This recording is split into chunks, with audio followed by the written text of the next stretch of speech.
Carrie's War, 1973, a children's novel by British author Nina Bawden, tells the story of siblings Carrie and Nick Willow, who are evacuated from London during World War II.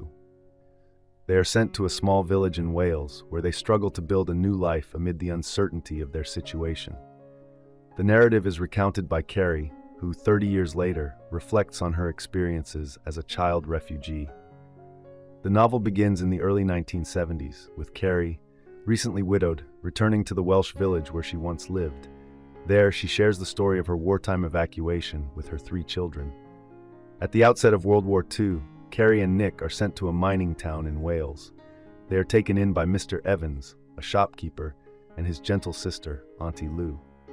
While Auntie Lou is kind, Mr. Evans is stern and controlling. Carrie befriends Albert Sandwich, another evacuee, who lives in a dilapidated house called Druid's Bottom, owned by Mrs. Gotobed, Mr. Evans's elderly sister. The house is also home to Mrs. Gotobed's cousin, Johnny Gotobed, and Hepzibah Green, a wise housekeeper.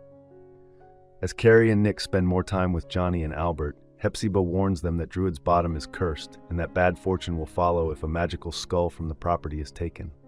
Carrie learns that Mr. Evans has not spoken to Mrs. Gotobed since she married a man whose family profited from the mines where their father died in an accident. Though the locals often criticize Mr. Evans, Carrie sees him as a good man, simply hardened by a painful past. When their mother visits, Carrie and Nick pretend to enjoy their time with Mr. Evans, fearing they might be moved again if they express dissatisfaction. Mrs. Gotobed informs them that she has written them into her will, ensuring they can stay in Druid's Bottom after her death.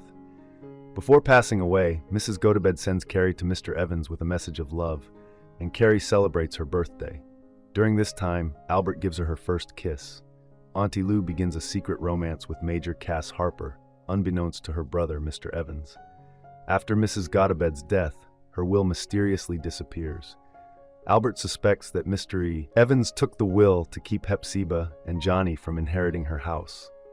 Another rumor circulates, claiming that Mrs. Gotobed never actually wrote a will. She only thought she did.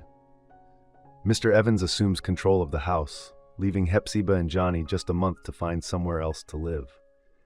Albert's belief that Mr. Evans destroyed the will grows stronger when Carrie receives one of Mrs. Gotobed's rings from Mr. Evans, who doesn't explain where it came from. Carrie starts to believe Albert's theory after she and Albert recall an envelope that vanished after Mr. Evans visited Mrs. Gotobed's house. In a final attempt to stop Mr. Evans, Carrie throws the skull that Hepzibah warned them about into the pond by the horse stable. Soon after, Mrs. Willow calls for the children to join her in a new home near Glasgow, Scotland. As they prepare to leave Wales, Auntie Lou breaks up with Mr. Evans to marry Major Harper. Eventually, Mr. Evans's innocence is revealed. The missing envelope contained only a photograph of him and Mrs. Gotobed as children, a symbol of her enduring love for her brother. Mr. Evans had also bought the ring Carrie now possesses for Mrs. Gotobed when they were young. The children board the train for Glasgow, and as the train departs, Carrie watches Druid's Bottom burn to the ground. She believes she caused the fire by throwing the skull into the pond, and she is overwhelmed with guilt for her mistaken actions. In the novel's closing moments, Carrie's children visit the remains of Druid's Bottom years later and discover that Mr. Evans died long before, isolated and heartbroken. They find Johnny and Hepzibah alive and living in a barn they've converted into a home, while Albert Sandwich still visits the property. The novel ends by reaffirming the strength and love that can emerge from the trials of war and familial hardship. I hope you enjoyed this video. Leave a like if you did, and be sure to subscribe. Thank you.